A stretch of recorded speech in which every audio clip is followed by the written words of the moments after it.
You can't go far in the 15,000-person community in the South Texas Hill Country without a reminder of the tragedy that struck last May. It was nonstop, day and night, constant. We've had a very huge outpour of people from all over the world. There's a large mural dedicated to each of the 21 victims who died that day at Robb Elementary School, an overwhelming show of support for the lives lost that artists have painted on buildings in Uvalde. The families were dealing with grief, the mayor was dealing with the fallout. And in that time, those dealing with the tragedy of a lifetime met Nathan Baller. He was very sincere, he was not pushy. We're pretty vulnerable, so he made us feel special. Nathan Kwamu, best known as Nathan Baller, has deep ties to the city of Houston. He claimed to be a former Houston Dynamo player during this city council meeting in 2019. While playing for the Houston Dynamo, I shared the field with so many amazing teammates. The Dynamo tells 13 Investigates Baller never had a contract with the team. They said he could have played with the reserve team, but those records were not available. He's also the founder and CEO of Baller Foundation that uses soccer to mentor youth. He refers to it as Baller Academy. Uvalde Mayor Don McLaughlin says Baller popped up in the city less than a week after the shooting and immediately engaged with city officials and the victims' families. I had to go to the First State Bank, and while I was at First State Bank, the president of the bank said, hey, I've got an ex-professional soccer player here that saw the news and wants to come into Uvalde and do something. Shortly after is when the idea was born. Balling for Uvalde, a multi-day fundraising event scheduled for February 4th and 5th of this year that would bring thousands of people to the city.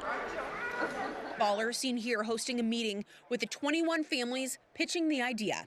That day, he spoke to ABC News. I think the crazy part is those children who passed away, I think they called me.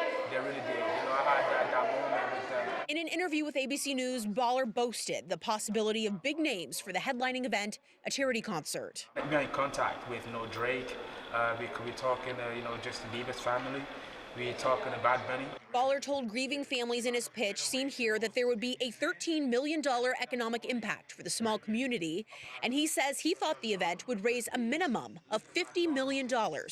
Tickets would be sold, and there were plans for an auction, according to the pitch. LeBron James, I'm calling you out. What are we going to do? Right, Drake. Can we get a recording session with Drake? Can we auction it off? The families say they were under the impression they would get 100% of the proceeds and that money would largely go towards building a new youth rec center. Something Jesse Rizzo, whose niece Jackie Caceres died inside the elementary school, said the families were happy about. And you just been through hell. And so you think, man, how can I go back and change a kid so that they don't create like the shooter, right? So that maybe you can change this direction or something. The families were on board, Mayor McLaughlin even writing a letter of support for Baller. Rizzo says he befriended the families, hosting regular dinners and meetings about the event. He would show up to birthday parties, he would show up to barbecues, and we often wondered, how does he know where we're going to be at, or who invited him? As the planning continued, Mayor McLaughlin says he was approached by Baller, who asked the city to set up a bank account for Baller Academy where funds for the event would go, an account Baller would have access to. If we're going to collect a dime from anybody, we're going to have control of it, and we're going to know where every dollar goes, period. We have to be accountable to the public on that money. That was a problem for Nathan. When the mayor said no, Baller went to the volunteer fire department with the same request. And I told him no, and he pushed for that to happen, and I told him no again, that we're not doing that. That was a red flag. And families say they saw red flags pop up when plans for Balling for Uvalde didn't seem to materialize. In the beginning, everybody was willing to help, but was asking for blueprints, outlines, dates, confirmations, and so that he wasn't giving them. Mayor McLaughlin says they started reaching out to reps for the alleged headliners of the concert. He says none of them even knew who Baller was. Then came the contract presented to the families with terms city officials described as horrible. The contract would give Baller the use of the victim's image, likeness, signature, voice, photographs, names in perpetuity and royalty-free for any purpose.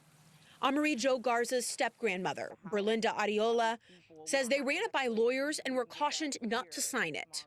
You're going to put yourself into a situation that he's going to walk away with millions and y'all are going to walk away owing and paying everything out of your pocket. It was at that point this cease and desist letter was sent to Baller, signed by 20 families, saying they were terminating any agreements made with him and demanded that fundraising stop.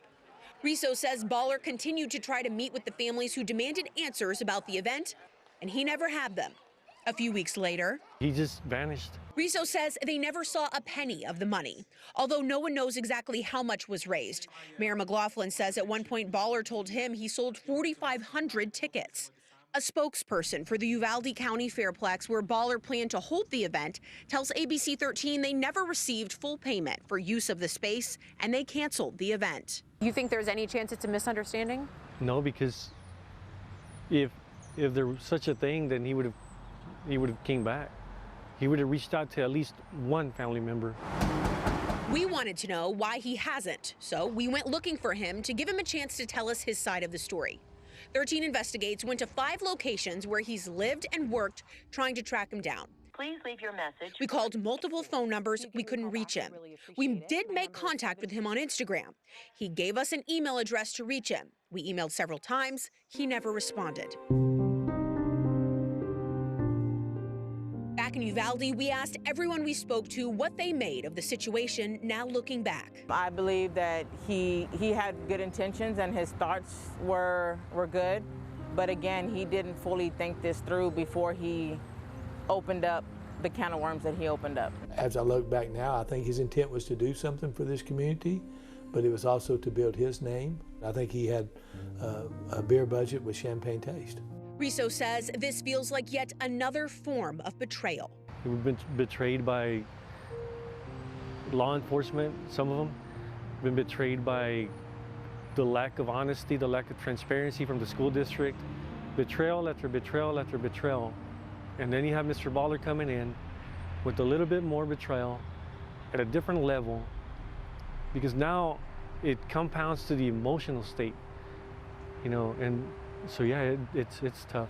We reached out to Nathan Baller several times over the last couple weeks, but did not hear back. Micah Hatfield, ABC 13 Eyewitness News.